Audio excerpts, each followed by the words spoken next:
l'écriture du dictée, vous vous doutez bien que ce n'est pas quelque chose qui s'improvise. Donc j'ai suivi les conseils de Jean-Luc Brianceau, le président de l'association Les Accros de l'accord. Voilà, il m'a aidé en fait à construire la dictée en m'expliquant qu'il fallait présenter des difficultés d'ordre croissant. Donc l'idée c'est de chercher dans les dictionnaires et puis dans les romans que j'ai lus des mots voilà, qui sont compliqués à écrire orthographiquement parlant. C'est grâce à mes potes qui m'en ont un petit peu parlé, parce qu'il y en avait déjà l'année dernière des concours de dictée.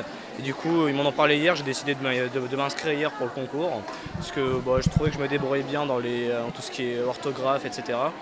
Et au niveau de mes attentes, je pensais que ça allait être un peu plus dur que ça, honnêtement. Et honnêtement, ça allait, à part certains mots qui étaient quand même assez durs à prononcer. Mais sinon, ça va, voilà, ça s'est plutôt bien passé. Et c'était pas très long, j'ai bien aimé, c'était pas mal. Là, c'est la 3e année. Donc là, c'est ma 2e année en collège-lycée. La première fois, j'étais en primaire. En fait, c'est juste que j'aime bien écrire. Du coup, je pense que c'est lié. Et après, dans mon ancienne école, donc quand j'étais en primaire, on faisait des dictées tous les jours. Le lundi, on faisait les mots. Le lundi, les petites phrases. Le jeudi, un peu plus grand. Et le vendredi, on la dictée toute complète. Du coup, je pense que c'est aussi ça. Là, je vais voir les corrections, mais je pense que j'avais l'impression que c'était plus facile que l'année dernière.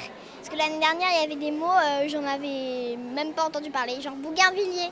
Comment ils veulent que les enfants sachent ça, en fait?